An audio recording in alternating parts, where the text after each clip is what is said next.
As a concierge doctor, I've spent the last 25 years specializing in the health of the rich, a small group whose healthcare vulnerabilities have received little to no attention. So I'm excited that you're watching this presentation and I can shed some light on the topic. Let me begin with the story that sparked my interest. Serge Voronov was a well-respected academic surgeon from Paris. By 1920, he concludes aging can be reversed by transplanting testicles from a young man into an old man. He just needs a supply of testicles, which he gets from the local executioner, and starts performing the procedure. His patients report dramatic improvements, from heart disease to cognitive abilities to even eyesight. Creating such demand, he soon runs out of human testicles and starts using monkey testicles. Thousands of these procedures were performed. The testicles were, of course, doing nothing. The doctor and the patients were fooled, and some died of infections. But what intrigued me was who was getting this procedure. At a cost of $100,000, they were the rich.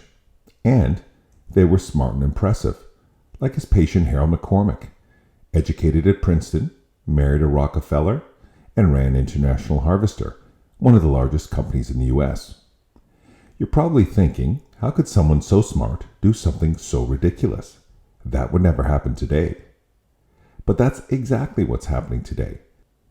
I've witnessed it since my very first day in practice.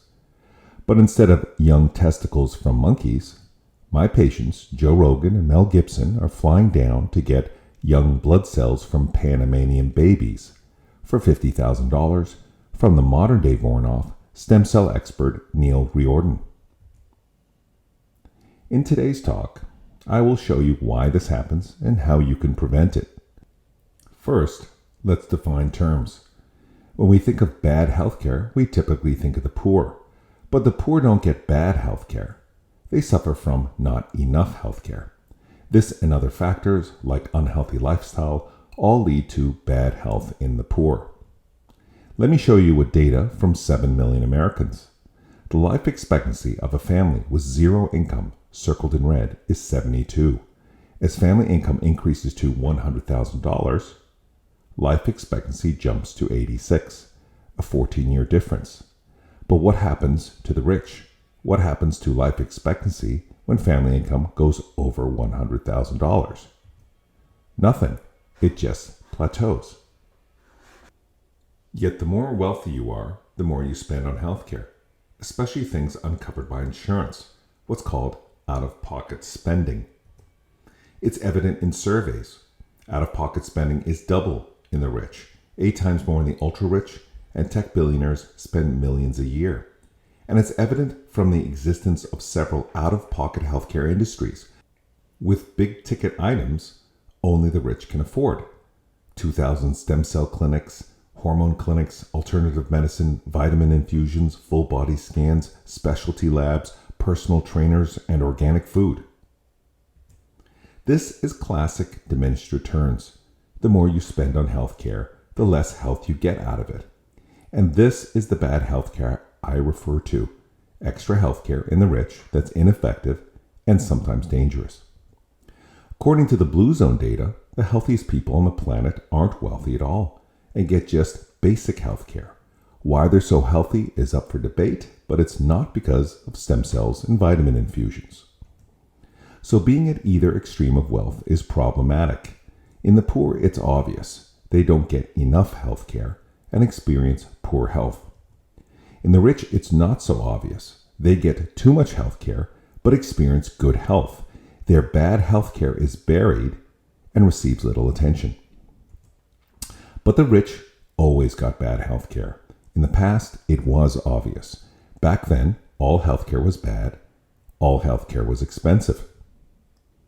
Across the world, health was seen as a balance of elements. Chakras in India, Qi in China, and the 4 humors in Greece and the West: blood, phlegm, bile, and black bile. To show how bad the healthcare was, let's recount the famous death of George Washington. At 67, he developed a respiratory infection, and 3 doctors rushed to his bedside, including the finest physician money could buy, founding father Benjamin Rush. Their strategy? Draw out the bad humors. But because it was George Washington, over the course of the evening, they bled half the blood in his body, 2.5 liters, gave mercury to induce vomiting, and applied Spanish fly to his skin and his throat to induce large, painful blisters. He died the next day. The bad healthcare either killed him or made his death very unpleasant. Yet this form of medicine lasted 2 millennia, fooling both patients and experts, and it was expensive. There was no insurance. You had to pay out of pocket. Only the rich could afford it, and the richer you were, the more you got. And I'm not the first to point this out. During the smallpox epidemics of London, the physician Thomas Sydenham wrote, "So few die amongst the common people in comparison of the rich. They are deprived of the opportunities of hurting themselves." So until recently, we in healthcare did more harm than good, with the greatest recipients of this bad healthcare being the rich. Fast forward to today, healthcare is more complex, but the rich get bad healthcare more than ever. Here's the outline of my argument. Although today we have some good healthcare, most healthcare is still bad. This is because the evidence in healthcare is misleading, and we in healthcare are biased, so we're only too happy to be misled. To protect us, we now have regulators of healthcare, like insurance and peer review. They filter out the bad healthcare and make it expensive, leaving bad healthcare for the rich who are driven to pursue it. Let me expand this first point. The evidence in healthcare is misleading.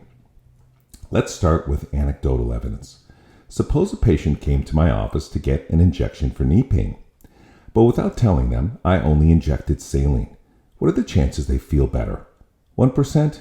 10%? Take a guess. The number is about 35%. In other words, 35% of the time, people will feel better with a completely useless treatment. What's going on? Can you give me a reason? Yes, the placebo effect. But what else is going on? The biggest reason people get better is because they get better. Nature heals. The vast majority of conditions wax and wane. Infections, pain, rash, fatigue. It's why it's so good to be a doctor. As Ben Franklin put it, nature heals and the doctor takes the fee. The problem is that this generates a false causation. I took this treatment and got better. Therefore, the treatment works. Once this link is made, it's almost impossible to unlink it. Being relieved of suffering is a very dramatic event. And if we don't get better, we continue to try different treatments until we do, creating an even stronger link with the last treatment. In reality, the last treatment could have been anything. If it was energy healing, we'd believe in energy healing. If it was stem cells, stem cells. Are you starting to see how easy it is to create a false causation? Think of all the times you felt bad, tried something, and got better. I bet you've created hundreds of false causations. I have. Anecdotes are also sloppy. We use concurrent treatments. Who knows which one made us better? The response is undefined. What counts as getting better? And because anecdotes aren't documented, they can be misremembered. So if we want to believe an intervention worked, we will. And then we become passionate advocates, sharing it with goodwill, but completely unaware we were fooled. The rest of us, as social creatures, are hardwired to be receptive to these stories. Listen to Mel Gibson share the story of his father's response to intravenous stem cells and see how you feel. So what was his response to this IV treatment? Well, I can wax lyrical about that. He's almost 100 years old. And from pretty bad shape, it was like bee stings. It was like he got a new lease of life. Like he got a big dose locally in the hip, which fixed all his inflammation and pain, and he started walking again. And his kidneys were good, and his heart, he had a prolapsed valves in there, and they healed.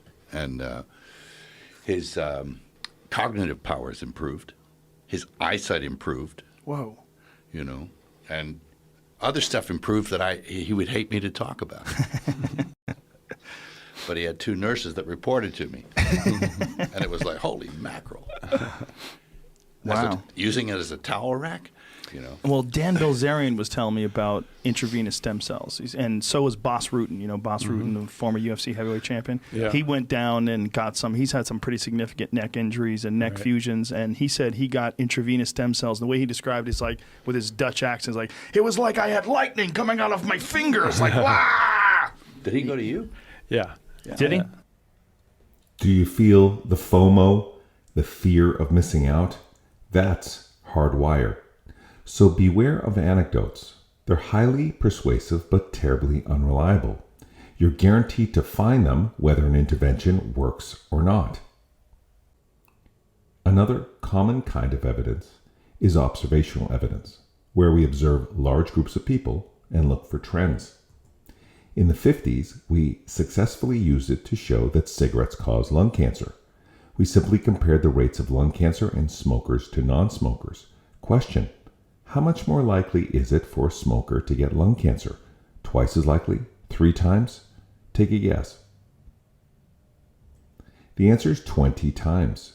So the reason this evidence is reliable is the strength of this association. Unfortunately, this is rare. Most associations are far weaker. Processed meat has been associated with colon cancer, but how much? Take a guess. 0.2 times. So small it's probably statistical noise. But there is another problem. Even if there is association, it doesn't prove causation. Processed meat eaters don't tend to be the healthiest people. They're probably obese, smoke more, drink more, etc. These confounding variables can be the cause of the colon cancer. In fact, proving causation is the most difficult thing in all of medicine.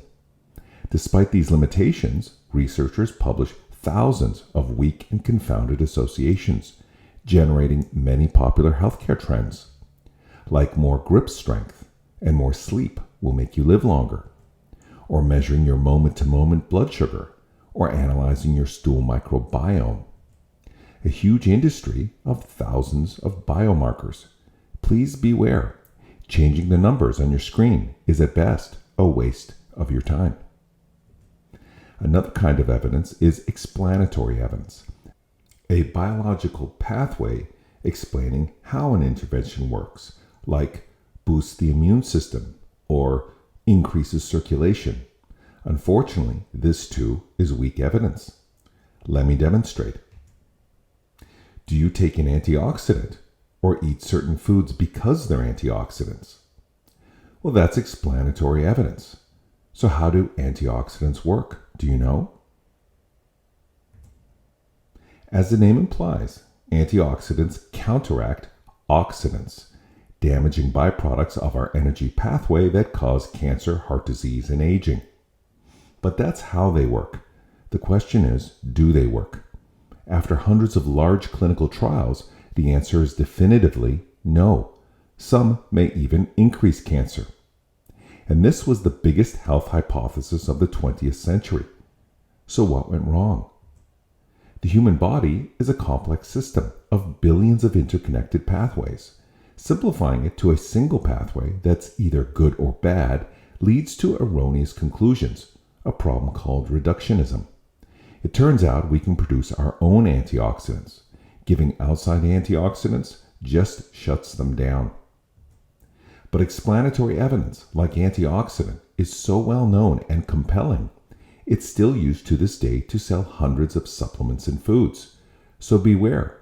Being given an explanation of how an intervention works does not mean it actually works. So far, you can see the evidence in healthcare is misleading. It can make any intervention look like it works. Are you beginning to understand why our medical schools all have alternative medicine departments? Or how smart people can be convinced monkey testicles will make them young? In the hard sciences, like aeronautics, we're not so easily fooled. An aeronautical engineer can't be convinced of flying carpets because carpets don't spontaneously fly, nor can physics explain how they can fly. Their evidence is far more reliable. So we don't find flying carpet departments in NASA or astrology departments. in astrophysics. This embarrassingly misleading evidence in healthcare prompted us to design a far more reliable kind of evidence, one that specifically addresses the pitfalls, the randomized controlled trial. We take a large group of people, randomly split them in two groups. One gets the intervention, the other placebo, and wait years for real outcomes to happen, like death or cancer or a heart attack. When we do a trial like this, interventions based on anecdotes, observations, and explanations do not work, like what happened with antioxidants. Sadly, randomized controlled trials are often too expensive or just unfeasible. So we use shortcuts. Instead of waiting years for real outcomes, we look for changes in a biomarker, or see if animals or cells in test tubes die or get cancer. As you can imagine, these shortcuts aren't good predictors of real human outcomes. So we're left with 6 weak kinds of evidence. They're cheap and easy to conduct. And only one strong kind of evidence, but it's expensive and difficult to conduct. A dilemma indeed. But exactly how weak is the weak evidence? The pharmaceutical industry has the best scientists, the most resources, and utilizes all 6 kinds of weak evidence. They've got the best shot with it. Out of 100 drugs they generate from weak evidence, how many are confirmed with strong evidence? Take a guess. 10 out of 100? 50 out of 100? With respect to Alzheimer's, over the last 25 years, they found 146 promising drugs. None of them worked in large trials. They spent $600 billion. This is an extremely important number. Why? It's our discovery rate in healthcare with weak evidence. It's your Rosetta Stone. If someone presents an idea based on weak evidence, how likely is it to be true? Not much better than this. What about ancient wisdom? What's their discovery rate with weak evidence? Tu Youyou won a Nobel Prize for discovering a treatment for malaria in ancient Chinese medical books. How many treatments for malaria did she find in those books that did not work? Take a guess. 2,000. So ancient wisdom was wrong 2,000 times and right once. True miracles in medicine are rare events. Every penicillin lies on a mountain of monkey testicles. So most of the evidence in healthcare is weak and fools us. It makes interventions look like they work when they don't. But what compounds this problem is that we in the field of healthcare are biased. We want to be fooled. Just look at our incentives. We're rewarded only for interventions that work. No one ever won a Nobel Prize for showing an intervention does not work. This applies to everyone in healthcare, from researcher to industry to practitioner. Whether our reward is fame and fortune or ending human suffering. Whether we practice science-based medicine or alternative medicine, we're only rewarded for interventions that work. So we're biased to make our intervention look like it works. Perhaps you can avoid this bias by finding an expert with intelligence. Ironically, intelligence only makes us better at making our intervention look like it works. The skill to detect and correct bias is critical thinking, and it's not rewarded in healthcare. So the biggest influencers in healthcare have high intelligence and lack critical thinking, the necessary traits to give you what you want, interventions that look like they work. Question: how do we make an intervention look like it works? Any ideas? One way is to manipulate our own study to look positive. In academia, it happens with such regularity, it's called the replication crisis. 75% of their results can't be replicated. And if we can't make it look positive, we don't publish, a problem called publication bias.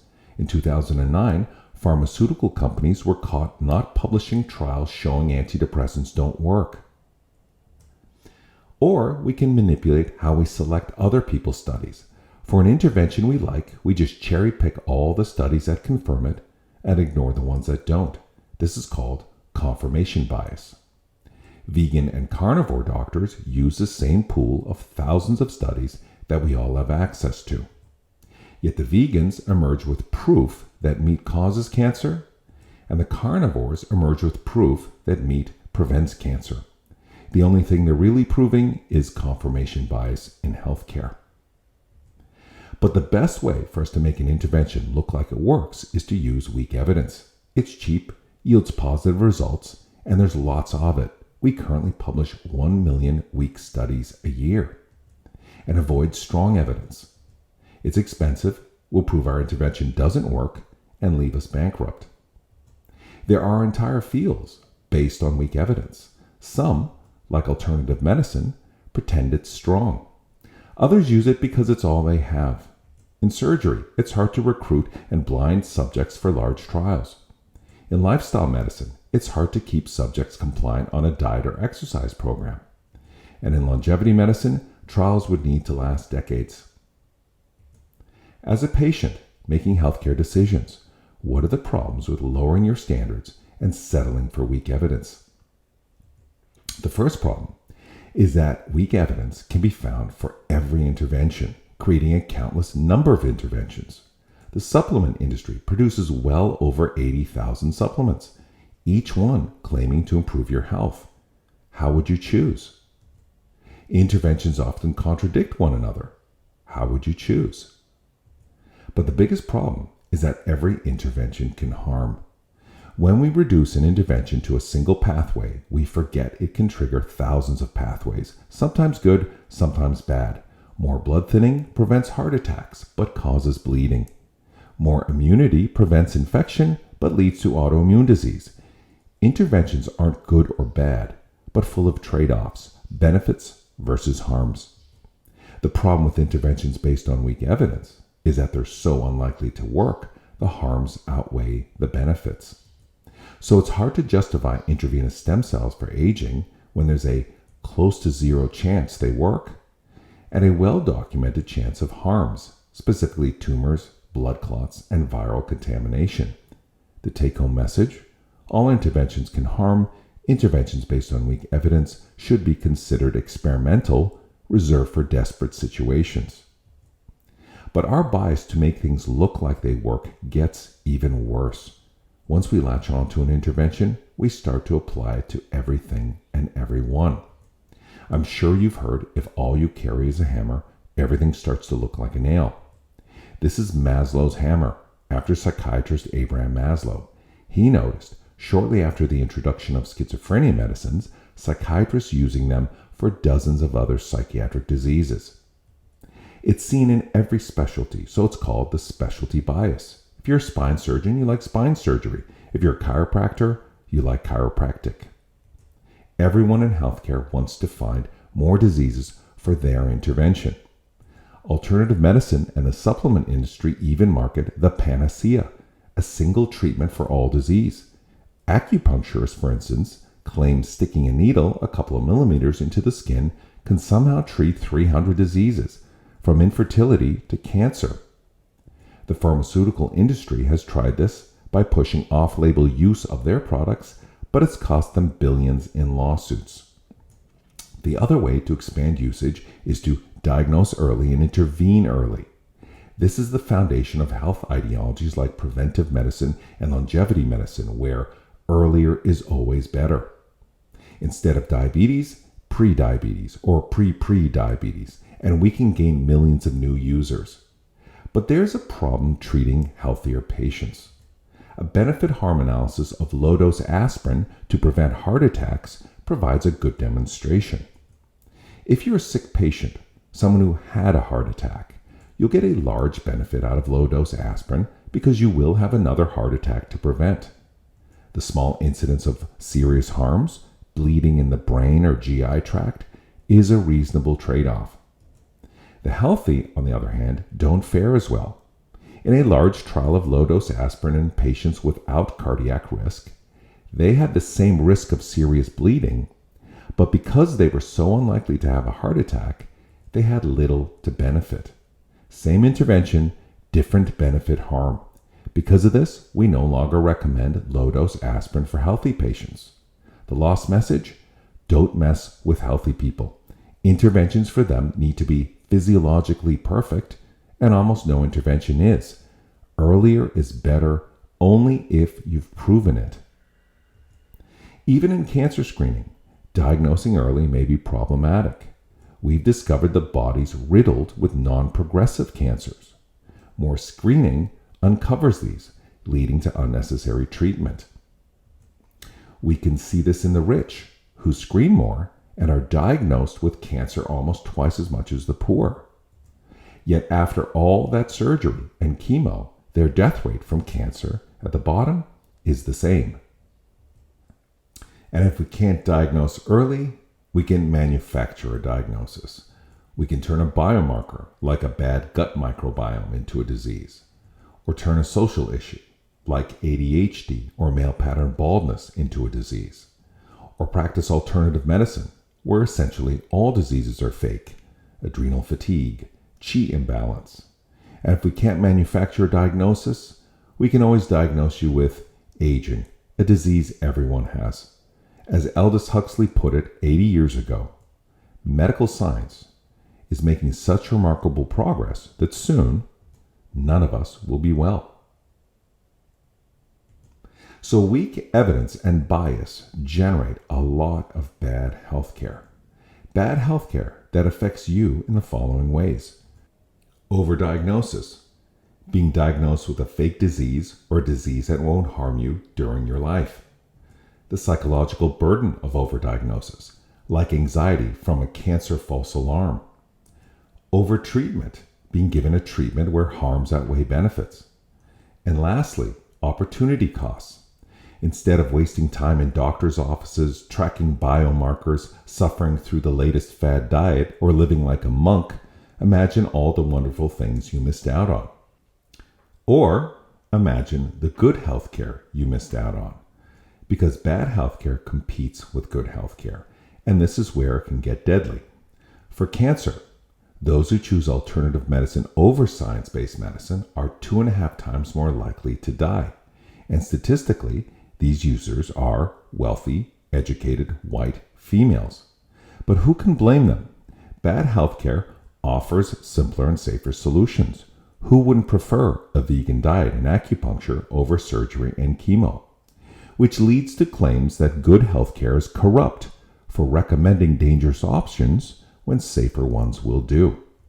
Steve Jobs was diagnosed with a pancreatic tumor in 2003. His science-based doctors recommended surgery, but Jobs, who was always up on the latest things, consulted his acupuncturist. She recommended a simpler and safer solution, a vegan diet and acupuncture, all the rage in 2003. So he takes the risk and postpones the surgery. 1 year later, the mass spreads to his liver. So he missed the opportunity. If it happened today, the only difference, it would have been a keto diet and acupuncture. Sadly, prior to Jobs' death, he acknowledged his mistake. Because there's so much bad healthcare, society has implemented multiple levels of healthcare regulation to try filter it out. Science is one of these regulators. Ideas are evaluated by our peers in a process called peer review. Our peers are not only best qualified, but as a result of science being a competitive process, are motivated to prove us wrong, ensuring only the best ideas rise to the top. Bad healthcare must bypass and criticize peer review to survive. So the healthcare influencer, unable to convince their peers, brings their weak ideas straight to you, the unqualified, who they can fool with ease. What's worse, in their effort to account for being rejected by peer review, they must criticize it, fostering mistrust in the scientific process. Legislation is another regulator. Events like thalidomide and opium in children's teething formulas led to the establishment of laws to protect you. Industry is regulated by the FDA and civil lawsuits. Practitioners are regulated by state licensing body and malpractice lawsuits. And finally, we have the payers of healthcare, health insurance. They only have to pay for good healthcare. healthcare supported by science and strong evidence.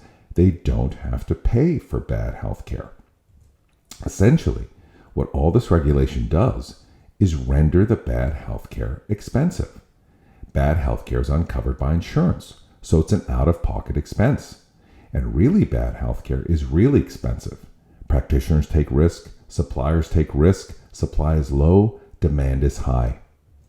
Normally, consumers learn the more expensive the product, the better the quality. An expensive car is usually better than a less expensive car. This is known as the price-quality heuristic. In healthcare, we can see it's reversed and terribly misleading for the consumer. The worst healthcare is the most expensive, like a $50,000 stem cell injection or a $1.8 million concierge doctor. So the rich get bad healthcare because the regulators of healthcare make bad healthcare paradoxically more expensive and only affordable for the rich. But in addition to having access to bad healthcare, some of the rich actually pursue it, a consequence of the unique set of drives and traits that accompany wealth. To begin with, wealth makes one value health. In a large survey of 5,000 high net worth individuals, 90% believe health is more important than wealth. And they'd be willing to part with 50% of their fortunes to get 10 more good years. Great news if you're a quack. The reasons why the rich value health are to compensate for the unhealthy lifestyle to get wealthy, the terrible stress and sleepless nights, to enjoy wealth, since health is a prerequisite, and for a sense of control, because disease can strike randomly and we don't like to feel like victims of a capricious universe. How the rich pursue healthcare is influenced by their underlying problem-solving skills and personality traits. Let's review. With respect to problem-solving skills, the rich learn to successfully solve problems by knowing the right people and finding the best specialists. Our new product needs a smaller speaker. Find the best small speaker specialist in the world. By spending money on the problem. More money, better solution. And by avoiding regulators, considered the enemy of innovation. With respect to personality traits of the rich, 4 traits stand out in studies. Extroversion. They meet more people and exposed to new ideas. Openness. They're more open to new ideas. Risk tolerant. It's easier to adopt new ideas. And less neurotic. It's easier to stick with new ideas. These 4 traits are particularly prevalent in the self-made compared with the inheritors of wealth. Not surprising, these are the traits of the ideal entrepreneur, like many of you watching this video. Traits strongly reinforced by your success in life. Unfortunately, these drives, problem-solving skills, and personality traits that serve so well elsewhere lead to bad healthcare. Pursuing extra healthcare in a world of mostly bad healthcare and diminished returns leads to bad healthcare. Having a high tolerance for risk leads to bad healthcare. Revering a specialist, someone with a hammer, leads to bad healthcare. Pursuing interventions that are new and trendy leads to bad healthcare. Pursuing interventions that bypass regulators leads to bad healthcare. And lastly, and most important, pursuing interventions that are expensive leads to bad healthcare. How much you spend on an intervention has nothing to do with its quality. How much spent on the evidence to prove it works does. So for a patient with a heart attack, a 2-cent aspirin based on billions of dollars of research is infinitely more valuable than a $50,000 stem cell injection based on almost none. There's an underlying message here. Healthcare has no secrets. Unlike other technologies, the difficult part is not the invention. It's confirming whether it works. This requires huge trials, billions of dollars, and decades of time. Everything worth knowing is published, shared, and peer-reviewed. It doesn't matter who you know or how much you spend. So in your pursuit for more healthcare, you're far more likely to do something foolish than to find the fountain of youth or a secret cure for cancer. Therefore, the most important thing you can do for your health is to learn how to tell good healthcare from bad healthcare, how to evaluate a healthcare claim for yourself.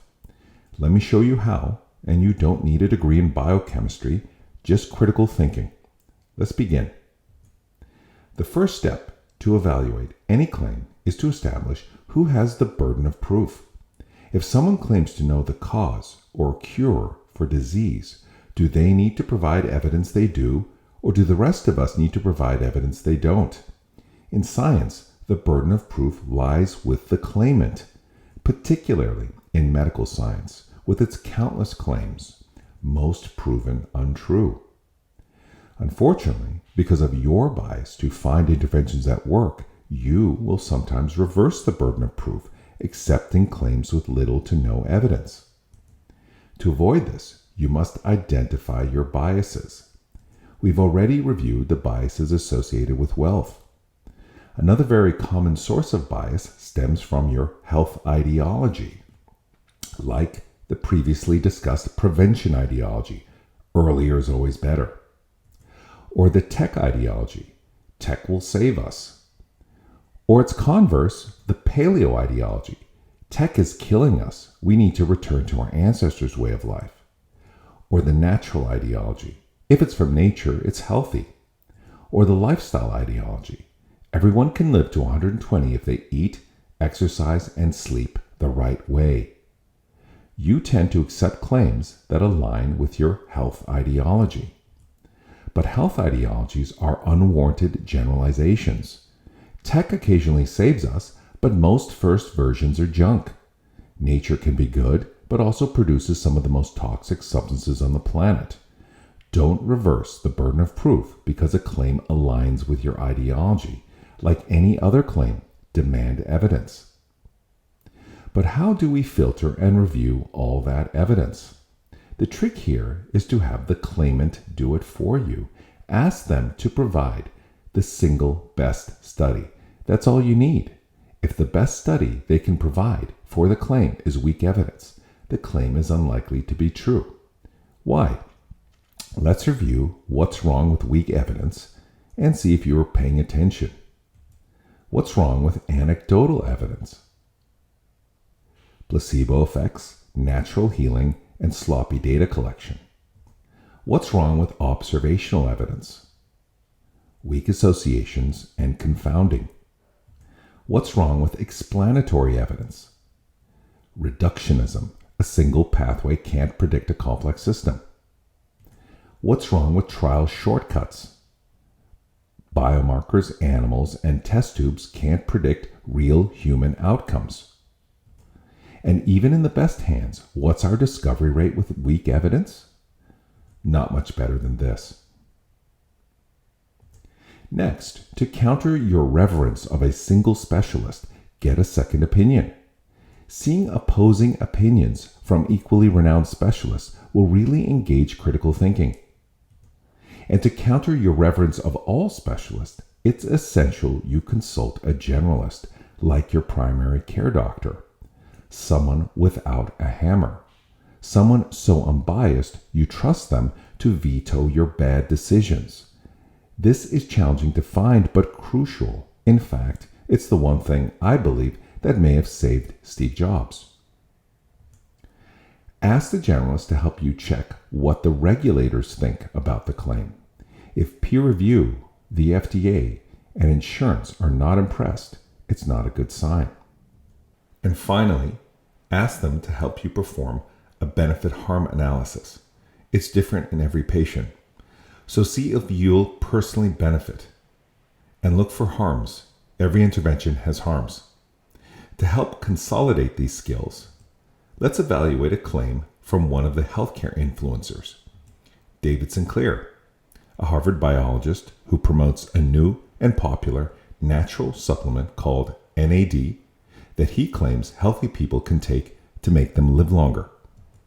First, who has the burden of proof in this case? Well, this is literally a fountain of youth claim. Our discovery rate for Alzheimer's is this, and we kind of understand Alzheimer's. We don't understand aging at all. And this isn't David Sinclair's first longevity supplement.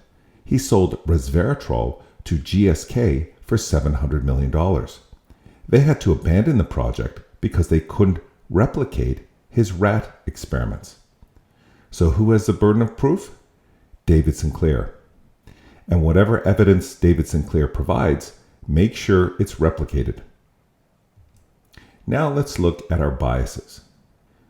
We all want to live longer, so when we hear Harvard, natural, supplement, new, and popular, we lose all critical thinking. But it's irrelevant that he's smart and from Harvard. Smart people are very good at convincing themselves of stupid things. It's irrelevant that it's natural. Nature produces some of the most toxic chemicals on the planet. It's irrelevant that it's a supplement. Supplements are made by a for-profit industry, just like pharmaceuticals, but with far less regulation. And it's irrelevant that it's new and trendy. In fact, this just means not enough time for replication and long trials. The only thing that is relevant is the evidence. Ask David Sinclair for the single best study, and he'll provide for you a trial in rats, which you should recognize as belonging to the weak kinds of evidence. Putting all this together, the likelihood of NAD working is really, really low. Now let's get a second opinion. Do any of these other healthcare influencers recommend NAD? No. What about your primary care doctor? They probably haven't heard of NAD, which is appropriate because at this point in the discovery process, it belongs in the back of an experimental science journal. What about the regulators? They're completely bypassed. Peer review is unimpressed with weak evidence. The FDA has no jurisdiction over supplements, and it's uncovered by insurance. So David Sinclair takes it straight to you, writing books and going on podcasts. In a benefit-harm analysis, we've already established the low likelihood of benefit. Regarding harms, it helps to know how NAD works. It drives your energy production pathway. As you recall, this may have a cascade of consequences, including increased oxidant production. In fact, test tube experiments, not mentioned by David Sinclair, show NAD can induce cancer cells. Combined with the low likelihood of benefit, it doesn't look good for NAD. It's never a good idea to dispense a physiologically imperfect drug to a healthy person for long periods of time. I hope this has been helpful for you. Remember, these evaluations aren't about certainty. Don't tie yourself to any conclusions. If new evidence presents itself, reevaluate from the beginning. Follow the evidence, not your biases and ideologies. Being ready to change your mind is the essence of critical thinking. Thank you for your time.